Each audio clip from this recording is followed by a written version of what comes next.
May 2026 NEET exam ಇತ್ತು. But ಈ exam paper leak ಆಗಿತ್ತು. ನ್ಯಾಷನಲ್ ವೈಡ್ ಇದ್ರ ಬಗ್ಗೆ ಮ್ಯಾಸಿವ್ ಔಟ್ರೇಜ್ ಸ್ಟಾರ್ಟ್ ಆಯಿತು. ಎಕ್ಸಾಮ್ ಟ್ರಾನ್ಸ್ಪರೆನ್ಸಿ, ಸ್ಟೂಡೆಂಟ್ಸ್ ಫ್ಯೂಚರ್ ಹಾಗೆಯೇ ಎಜುಕೇಷನ್ ಸಿಸ್ಟಮ್ ಮೇಲೆ ತುಂಬ ಕ್ರಿಟಿಕ್ಸ್ ಸ್ಟಾರ್ಟ್ ಆಯಿತು. ಇದೇ ಬ್ಯಾಕ್ಡ್ರಾಪಲ್ಲಿ ಕೆಲವು ಸಿಟೀಸಲ್ಲಿ ಸ್ಟೂಡೆಂಟ್ಸ್ ಪ್ರೊಟೆಸ್ಟ್ನ ಮಾಡಿದರು. ಹಾಗೆಯೇ ಆನ್ಲೈನ್ ಕ್ಯಾಂಪೇನ್ನ ಕೂಡ ಸ್ಟಾರ್ಟ್ ಮಾಡಿದರು. ಜೂನ್ 2026 CJP ಅಂದರೆ ಕಾಕ್ರೋಚ್ ಜನತಾ ಪಾರ್ಟಿ ಈ ಪ್ರೊಟೆಸ್ಟ್ನ ಫೇಸ್ ಆಯಿತು. ಇದನ್ನು ಅಮೇರಿಕಾದಲ್ಲಿದ್ದ ಅಭಿಜಿತ್ ದೀಪ್ಗೆ ಸ್ಟಾರ್ಟ್ ಮಾಡಿದರು. ಇದರ ಇನಿಷಿಯಲ್ ಅಜೆಂಡಾ ಬಂದು ಎಜುಕೇಷನ್ ಸಿಸ್ಟಮ್ನ ರೀಫಾರ್ಮ್ ಮಾಡೋದು, ಹಾಗೆಯೇ ಈ ಪೇಪರ್ ಲೀಕ್ಗೆ ಅಕೌಂಟಬಿಲಿಟಿ ತಗೊಳ್ಳೋ ಹಾಗೆ ಮಾಡೋದಾಗಿತ್ತು. ಜುಲೈ 2026 ಡೆಲ್ಲಿಲಿರೋ ಜಂತರ್ ಮಂತರ್ ಪ್ಲೇಸಲ್ಲಿ ಈ ಪ್ರೊಟೆಸ್ಟ್ ಸ್ಟಾರ್ಟ್ ಆಯಿತು. ಇಲ್ಲಿ ಇಂಡಿಯನ್ ಎಜುಕೇಷನ್ ಮಿನಿಸ್ಟರ್ ರೆಸಿಗ್ನೇಷನ್ ಕೊಡಬೇಕು ಅಂತ ಡಿಮ್ಯಾಂಡ್ ಮಾಡಿದರು. 20th ಜುಲೈ ಸಂಸತ್ ಚಲೋ ಅನ್ನೋ ಸ್ಲೋಗನ್ ಜೊತೆ ಪ್ರೊಸೆಷನ್ನ ಸ್ಟಾರ್ಟ್ ಮಾಡಿದರು. ಡೆಲ್ಲಿ ಪೊಲೀಸ್ ಬ್ಯಾರಿಗೇಡ್ಸ್, ಟ್ರಾಫಿಕ್ ರೆಸ್ಟ್ರಿಕ್ಷನ್ಸ್ ಹಾಗೆಯೇ ಸೆಕ್ಯೂರಿಟಿನ ಮೇಂಟೈನ್ ಮಾಡೋಕ್ಕೆ ಟ್ರೈ ಮಾಡಿದ್ರು.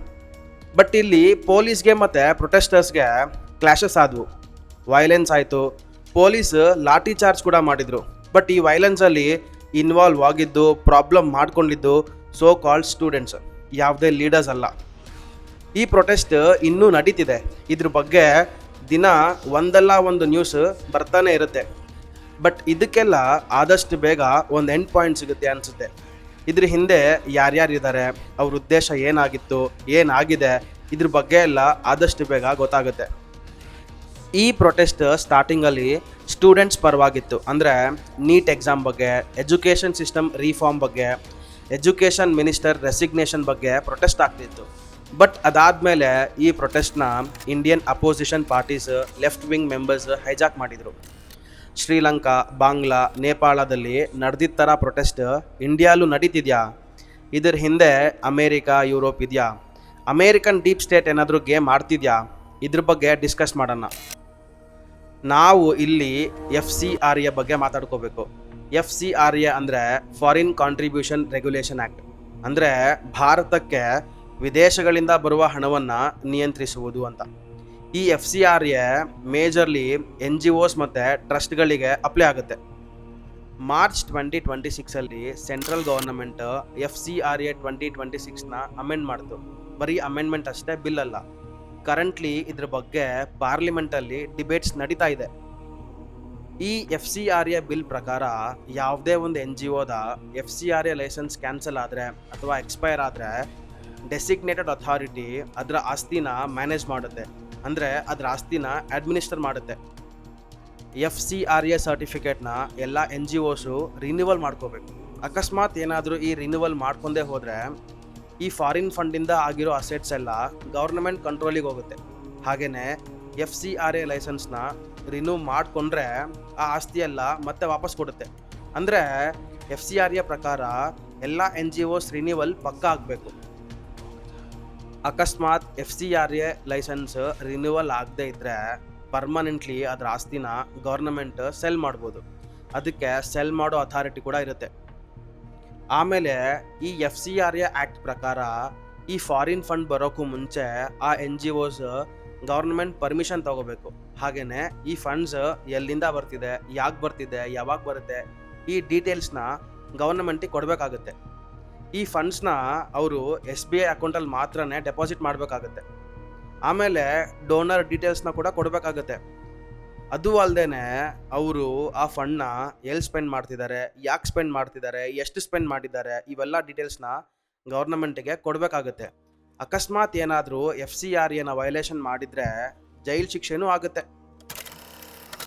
ಕೆಲವು ನ್ಯೂಸ್ ಆರ್ಟಿಕಲ್ಸ್ ಪ್ರಕಾರ ಈ ಫಾರಿನ್ ಫಂಡ್ಸ್ USA, ಯುರೋಪ್ ಹಾಗೆಯೇ ಚೈನಾಯಿಂದ ಬರುತ್ತೆ. ಈ ಫಂಡ್ಸ್ನ ಇಂಡಿಯಾದಲ್ಲಿ ಪ್ರೊಟೆಸ್ಟ್ ಮಾಡೋಕ್ಕೆ ಯೂಸ್ ಮಾಡ್ತಿದ್ದಾರೆ ಅಂತಲೂ ಹೇಳ್ತಾರೆ. ಈ ಪ್ರೊಟೆಸ್ಟ್ ಮಾಡೋದ್ರಿಂದ ಕಂಟ್ರಿ ಡೆವಲಪ್ಮೆಂಟ್ ಸ್ಲೋ ಆಗುತ್ತೆ. ಎಕ್ಸಾಂಪಲ್ ಕೊಡ್ತೀನಿ ನೋಡಿ. 1998 ಪೋಖ್ರಾನ್ 2 ನ್ಯೂಕ್ಲಿಯರ್ ಟೆಸ್ಟ್ ಆದಾಗ ಪ್ರೊಟೆಸ್ಟ್ ಆಗುತ್ತೆ. 2000 ನರ್ಮದಾ ಬಚಾವ್ ಆಂದೋಲನ ಆಗುತ್ತೆ. 2006 ಸಿಂಗೂರ್ ಪ್ರೊಟೆಸ್ಟ್ ಆಗುತ್ತೆ. ಆಮೇಲೆ ಕುಡಂಕುಳಂ ನ್ಯೂಕ್ಲಿಯರ್ ಪವರ್ ಪ್ಲ್ಯಾಂಟ್ ಹತ್ರನೂ ಪ್ರೊಟೆಸ್ಟ್ ಆಗುತ್ತೆ. Tuticorin copper plant protest, farmer protest, ಹೀಗೆ ಈ ಪ್ರೊಟೆಸ್ಟ್ಗಳು ಡೆವಲಪ್ಮೆಂಟ್ನ ಸ್ಟಾಪ್ ಮಾಡೋಕ್ಕೆ ಅಥವಾ ಸ್ಲೋ ಮಾಡೋಕ್ಕೆ ಟ್ರೈ ಮಾಡ್ತು. ರೀಸೆಂಟ್ಲಿ ಮೋದಿ ಅವರು ಕೂಡ ಒಂದು ನ್ಯೂಸ್ ಚಾನಲ್ ಸಮ್ಮಿಟಲ್ಲಿ ಹೇಳ್ತಾರೆ, ಡೆವಲಪ್ಮೆಂಟ್ ಮಾಡೋಕ್ಕೆ ಟ್ರೈ ಮಾಡ್ತೀವಿ, ಪ್ರೊಟೆಸ್ಟ್ ಮಾಡ್ತಾರೆ, ಆಮೇಲೆ ಡೆವಲಪ್ಮೆಂಟ್ ಯಾಕೆ ಆಗಿಲ್ಲ ಅಂತ ಕೇಳ್ತಾರೆ ಅಂತ. ಬೇಕಿದ್ರೆ ಈ ವಿಡಿಯೋ ನೋಡಿ. दूसरी तरफ राजनीति की एक टोली है जिसका जीवन मंत्र बन गया है ऑलवेज अगेंस्ट.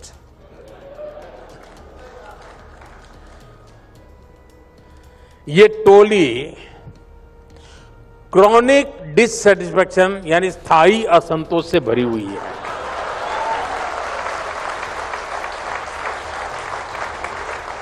आज मैं रिपब्लिक टीवी के दर्शकों को जरा इस टोली के लक्षण बताने जा रहा हूं. सिम्टम्स पता चलेगा तो आपको समझ आ जाएगा मैं क्या कह रहा हूं. आप आसानी से पहचान लेंगे. जी जैसे मैं उदाहरण देता हूं, आप समझ जाएंगे. इनको आप अक्सर कहते सुनेंगे, अरे फला जगह तो 24 घंटे बिजली आती है, यहां क्यों नहीं. और अगले ही दिन ये लोग डैम्स का, सोलर पार्क का, थर्मल का, न्यूक्लियर प्लांट का विरोध करने के लिए डफली लेके आ जाएंगे. यानी पहले दिन बिजली क्यों नहीं और दूसरे दिन तुम हाइड्रो पावर का डैम क्यों बना रहे हो. ये जमात ऐसी है. ये वो लोग हैं जो खनिजों के खनन का विरोध करते थे, लेकिन आज पूछते हैं कि भारत का रेयर अर्थ मिनरल्स भंडार कहां है, सप्लाई चेन कहां है. ಪ್ರಾಬಬಲಿ ಈ ಪ್ರೊಟೆಸ್ಟ್ಗಳಿಲ್ಲ ಅಂದಿದ್ರೆ ಡೆವಲಪ್ಮೆಂಟ್ ಇನ್ನೂ ಸ್ವಲ್ಪ ಬೇಗ ಆಗ್ತಿತ್ತೇನೋ. ಇವಾಗ ಈ FCRA ಬಿಲ್ ಇಂಡಿಯಾದಲ್ಲಿ ತಾನೇ ಅಮೆಂಡ್ ಆಗ್ತಿರೋದು. ಅಮೇರಿಕಾಗೆ, ಯುರೋಪ್ಗೆ ಈ ಬಿಲ್ ಬಗ್ಗೆ ಟೆನ್ಷನ್ ಯಾಕೆ? ಮಾರ್ಚಲ್ಲಿ FCRA ಬಿಲ್ ಅಮೆಂಡ್ ಆದಾಗ American foreign relations committee chairman James FCRA ಬಿಲ್ನ ಕ್ರಿಟಿಸೈಸ್ ಮಾಡ್ತಾರೆ. ಇವ್ರಿಗೇನು ಸಂಬಂಧ? ಅದಾದಮೇಲೆ US secretary of state Marco Rubio India visit ಮಾಡ್ತಾರೆ. ಅದೇನು ಡಿಪ್ಲೊಮ್ಯಾಟಿಕ್ ವಿಸಿಟ್ ಆಗಿರಲಿಲ್ಲ. ಅವರು ಡೈರೆಕ್ಟಾಗಿ ಕೋಲ್ಕತ್ತಾದಲ್ಲಿರೋ ಮದರ್ ತೆರೇಸಾ ಮಿಷನ್ಗೆ ವಿಸಿಟ್ ಮಾಡ್ತಾರೆ. ಅದಾದಮೇಲೆ ಕೂಡ US ಅಂಬಾಸಿಡರ್ ಅಮಿತ್ ಶಾ ಅವ್ರನ್ನ ಮೀಟ್ ಮಾಡ್ತಾರೆ. USA FCRA ಬಿಲ್ನ ಈವನ್ ಅಪೋಸಿಷನ್ ಪಾರ್ಟೀಸ್ ಕೂಡ ಅಪೋಸ್ ಮಾಡ್ತಿವೆ. ಅದು ಅಲ್ಲದೆ ಡೊನಾಲ್ಡ್ ಟ್ರಂಪ್ ಒಂದು ಪ್ರೆಸ್ ಮೀಟಲ್ಲಿ ಹೇಳ್ತಾರೆ, ನಾವು ಇಂಡಿಯಾಲಿ ರೆಜಿಮ್ ಚೇಂಜ್ ಮಾಡೋಕೆ $21 million ಯೂಸ್ ಮಾಡಿದ್ದೀವಿ ಅಂತ. ಈ ವಿಡಿಯೋ ನೋಡಿ ಬೇಕಿದ್ರೆ. And $21 million for voter turnout in India. What do we need to spend $21 million for voter turnout in India? Wow, $21 million. I guess they were trying to get somebody else elected. Well, we ought to tell the Indian government, because when we hear that Russia spent about $2 in our country, it was a big deal, right? They took some internet ads for $2,000. This is a total breakthrough. $21 million for India election. ಹಾಗೇನೆ ಯುರೋಪ್ಗೆ ಯಾಕೆ ಈ FCRA bill ಮೇಲೆ ಟೆನ್ಷನ್ನು? ಯುರೋಪ್ನ ಆಮ್ನಿಸ್ಟಿ international ಅನ್ನೋ NGO FCRAನ criticise ಮಾಡುತ್ತೆ. ಇದರ secretary ಇಂಡಿಯಾಲಿ liquor scam ಆಗಿ Arvind Kejriwal arrest ಆಗಿದ್ರೆ ಅದನ್ನು ಕ್ರಿಟಿಸೈಸ್ ಮಾಡ್ತಾರೆ. ಹಾಗೇನೆ ಸುಮಾರು 14,000 NGO ಪರ್ಮಿಷನ್ಸ್ನ ಕ್ಯಾನ್ಸಲ್ ಮಾಡಬೇಡ ಅಂತ ಹೇಳ್ತಾರೆ. ಇವರಿಗೆಲ್ಲ ಯಾಕೆ FCRA ಮೇಲೆ ಇಂಟ್ರೆಸ್ಟು? ಬಟ್ FCRA ಅದಕ್ಕೆಲ್ಲ ಬ್ರೇಕ್ ಹಾಕ್ತಿದೆ. ಮೇ ಮಂತಲ್ಲಿ ನೀಟ್ ಎಕ್ಸಾಮ್ ಇತ್ತು, ಬಟ್ ಅದ್ರ ಪೇಪರ್ ಲೀಕ್ ಆಯಿತು. ಇದು 100% ಗವರ್ನಮೆಂಟ್ ಮಿಸ್ಟೇಕ್. ಯಾಕಂದರೆ ಒಬ್ಬ ಸ್ಟೂಡೆಂಟ್ ಪರವಾಗಿ ಯೋಚನೆ ಮಾಡಿದರೆ ಒಬ್ಬ ಸ್ಟೂಡೆಂಟ್ ತುಂಬ ಮೆಂಟಲ್ ಪ್ರೆಷರ್ ತೊಗೊಂಡು ಕಷ್ಟಪಟ್ಟು ಎಕ್ಸಾಮ್ಗೆ ಪ್ರಿಪೇರ್ ಆಗ್ತಾನೆ. ಬಟ್ ಪೇಪರ್ ಲೀಕ್ ಆಗೋದು, ಎಕ್ಸಾಮ್ ಆಗೋದು ಇವೆಲ್ಲ ತುಂಬ ಮೆಂಟಲ್ ಪ್ರೆಷರ್ ಕೊಡುತ್ತೆ. ಜೂನ್ ಮಂತಲ್ಲಿ ಈ ಪ್ರೊಟೆಸ್ಟ್ ಸ್ಟಾರ್ಟ್ ಆದಾಗ ಇದು ಬರೀ ಸ್ಟೂಡೆಂಟ್ಸ್ ಪ್ರೊಟೆಸ್ಟ್ ಆಗಿತ್ತು. ಬಟ್ ಅದನ್ನು opposition parties, left wing parties hijack ಮಾಡಿ ಅವರ ಇಂಟ್ರೆಸ್ಟಿಗೆ ಯೂಸ್ ಮಾಡಿಕೊಂಡ್ರು. ಸೋನಮ್ ವಾಂಗ್ಚುಕ್ ಇದರ ಫೇಸ್ ಆದರು, ಹಂಗರ್ ಸ್ಟ್ರೈಕ್ ಕೂಡ ಮಾಡಿದರು.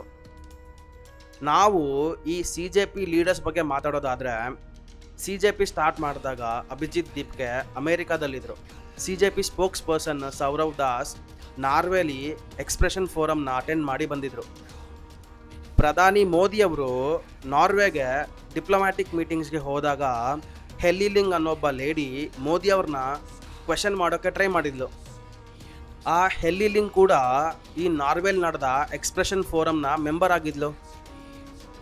ಇಲ್ಲಿ ನನಗೆ ಡೌಟ್ ಏನಂದರೆ, ಜುಲೈ 17th ಅಮೇರಿಕನ್ ಎಂಬಸಿ ಒಂದು ಆರ್ಟಿಕಲ್ ಬಿಟ್ಟಿತ್ತು.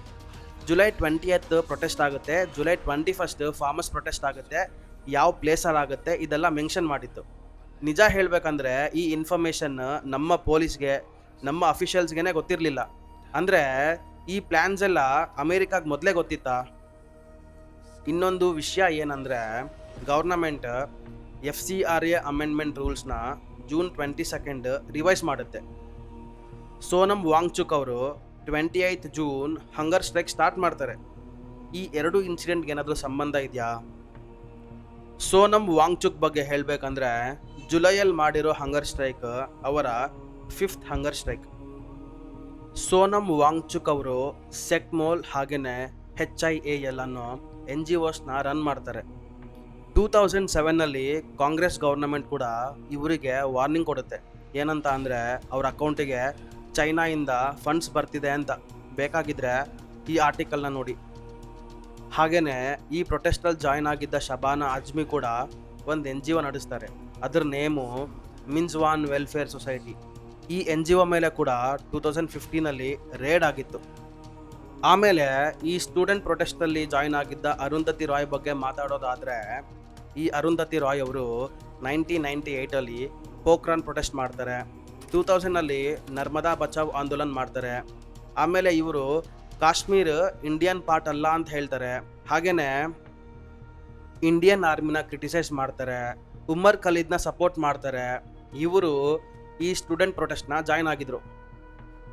ನಮ್ಮ CJP ಲೀಡರ್ಸ್ ಆದ ಅಭಿಜಿತ್ ದೀಪ್ಕೆ ಮತ್ತು ಸೌರವ್ ದಾಸ್ ಅವರು ಉಮರ್ ಖಲೀದ್ನ ಸಪೋರ್ಟರ್ಸ್. ಉಮರ್ ಖಲೀದ್ನ ಸಪೋರ್ಟ್ ಮಾಡಿ ಪೋಸ್ಟ್ ಹಾಕಿರ್ತಾರೆ. ಉಮರ್ ಖಲೀದ್ ಒಬ್ಬ UAPA ಆ್ಯಕ್ಟಲ್ಲಿ ಅರೆಸ್ಟ್ ಆಗಿರೋ ಕ್ರಿಮಿನಲ್. ಈ ಪ್ರೊಟೆಸ್ಟಲ್ಲಿ ಇನ್ವಾಲ್ವ್ ಆಗಿದ್ದ ಅರುಂಧತಿ ರಾಯ್, ಅರವಿಂದ್ ಕೇಜ್ರಿವಾಲ್, ವಾಂಗ್ಚುಕ್, ಶಬಾನಾ ಅಜ್ಮಿ, ಅಂಜಲಿ ಭಾರದ್ವಾಜ್, ನಿಖಿಲ್ ಡೇ ಇವರಿಗೆಲ್ಲ ಒಂದಲ್ಲ ಒಂದು ಫಾರಿನ್ NGO ಇಂದ ಕನೆಕ್ಷನ್ ಇದ್ದೇ ಇರುತ್ತೆ. ಇದನ್ನೆಲ್ಲ ನೋಡ್ತಿದ್ರೆ ಈ ಪ್ರೊಟೆಸ್ಟ್ ಜೆನ್ಯೂನ್ ರೀಸನ್ನಿಂದ ಸ್ಟಾರ್ಟ್ ಆಗಿದ್ರೂ ಕೂಡ ಕೆಲವು ಜನ, ಕೆಲವು ಪಾರ್ಟೀಸ್ ಅದನ್ನು ಅವ್ರಿಗೆ ಹೆಂಗೆ ಬೇಕೋ ಹಂಗೆ ಯೂಸ್ ಮಾಡ್ಕೋತಿದ್ದಾರೆ. ಯಾರಿಗೂ ಸ್ಟೂಡೆಂಟ್ಸ್ ಬಗ್ಗೆ ಯಾವುದೇ ಕನ್ಸರ್ನ್ ಇಲ್ಲ. ಈ ಪ್ರೊಟೆಸ್ಟ್ನ ಅನಲೈಸ್ ಮಾಡಿದರೆ ನೇಪಾಳ, ಬಾಂಗ್ಲಾದಲ್ಲಿ ಆಗಿದ್ದ ಥರ ಯಾವುದಾದ್ರೂ ಆರ್ಗನೈಸ್ಡ್ ಗ್ರೂಪ್ಸ್ ಈ ಪ್ರೊಟೆಸ್ಟ್ನ ಮಾಡಿಸಿ ಅವರ ಇಂಟ್ರೆಸ್ಟ್ನ ಎಕ್ಸಿಕ್ಯೂಟ್ ಮಾಡ್ತಿದ್ದಾರಾ? ಡೀಪ್ ಸ್ಟೇಟ್ ಇಂಡಿಯಾದಲ್ಲಿ ರೆಜೀಮ್ ಚೇಂಜ್ ಮಾಡೋಕ್ಕೆ ನೋಡ್ತಿದ್ಯಾ? ಯಾರಾದರೂ FCRA ಬಿಲ್ನ ಹೋಲ್ಡ್ ಮಾಡೋಕ್ಕೆ ನೋಡ್ತಿದ್ದಾರಾ? ಇದ್ರ ಬಗ್ಗೆ ಎಲ್ಲ ಇನ್ವೆಸ್ಟಿಗೇಟ್ ಆಗಲಿ. ಈ ಪ್ರೊಟೆಸ್ಟ್ನ ಅಪೋಸಿಷನ್ ಪಾರ್ಟೀಸ್ ಹ್ಯಾಂಡಲ್ ಮಾಡ್ತಿರೋದ್ರ ಬಗ್ಗೆ ನಿಮ್ಮ ಒಪಿನಿಯನ್ ಏನು? ದಯವಿಟ್ಟು ಕಮೆಂಟ್ಸಲ್ಲಿ ತಿಳಿಸಿ. ಹಾಗೆಯೇ ದಿವಿಜ್ ಕೌಂಡಿನ್ಯ ಚಾನಲ್ನ ಸಬ್ಸ್ಕ್ರೈಬ್ ಮಾಡಿ. ಜೈ ಹಿಂದ್.